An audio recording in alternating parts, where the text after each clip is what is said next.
Welcome. I'm Barnabás Králik, and I'm going to change the world with your help, of course. The topic of my short talk is programming programs, how to create such programs that both customer and developer and computer can understand. So, what you see here is what the average customer understands from the program code you have written for solving his or her problem, which is, let's say, the world's most important problem for this particular customer. It may be enough if they are ordering you to create something simple like a web framework or a national healthcare system. But if you have to create programs that control critical systems, such as nuclear reactors or vehicles that transport a lot of people at very high velocities, this might not be the case, because this program code will tell something to you about the intended behavior of the system and something to the customer. And the customer will tell you what he or she wants from you in really other words. They might not really be satisfied if you say that, okay, this code is, I think, something that does what you think it should do. So we create programming languages that can be understood well by both customer, programmer, and the computer, who is actually one of the most important actors in our lives. So this is the main area of research I'm interested in, domain-specific languages. I really hope that I will be able to understand how one creates such programming languages that are adequate both for customer and programmer.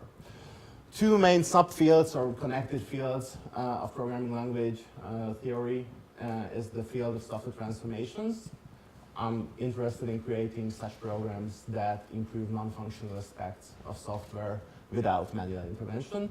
And formal methods, which are a bunch of mathematical methods which let us know exactly what the software does, and this may serve its surprises sometimes. So, to synthesize our research, we are creating the RIA programming language at a research group with a couple of my colleagues here at ELTE. RIA is a workflow language designed to be able to handle problems of cyber-physical systems. It is special because it is a workflow language and still a functional reactive programming language. My main part in this project is designing proper tools for implementing the prototype of this language as an embedding into Erlang.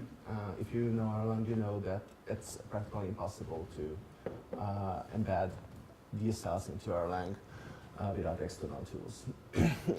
My main research interests in the short term are model extraction from Erlang programs and from embedded domain-specific languages usually implemented using the Erlang language. But of course, I would like to get my methods as programming language independent as possible.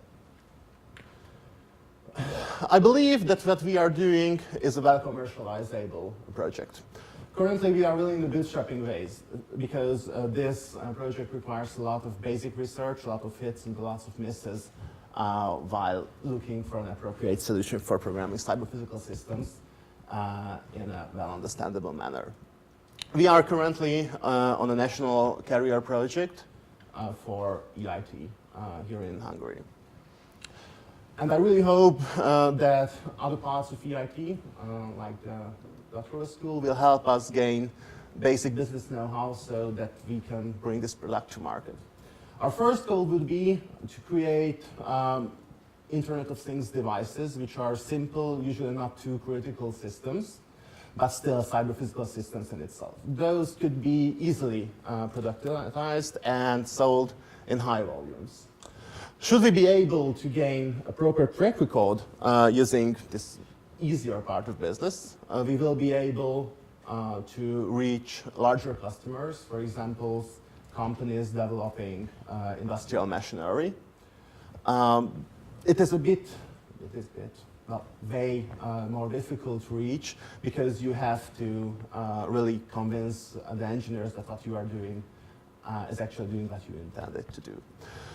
Should we also all be successful and be able to get some larger projects, I believe that this project could be grown into a full-fledged consulting firm, developing some software and teaching people how to easily write more reliable software. Thank you, and please ask me questions about topics I have not spoken about. Thank you. So, please. When you say commercializing REA, you mean commercializing things, programmed with REA, not the environment itself? Yes, of course. No, I totally agree, because I'm in the business for 40 years now of programming languages, and you cannot make a living with programming languages itself. So I have seen all your... selling a compiler is not worth the price of developing it. Okay. The last thing is, do you consider things like SCADE, for instance, which is the integrated development environment for airplane systems and things like that, which should be pretty sure? We are not currently at a phase that we are able to consider such things. We are just developing a prototype language based on some, well, we would say novel ideas. And then we suspect that these methods can be easily integrated into common engineering workflows. But of course, this would need a lot more work. As you see, we would be happy to reach mass market in like those 3 or 4 years.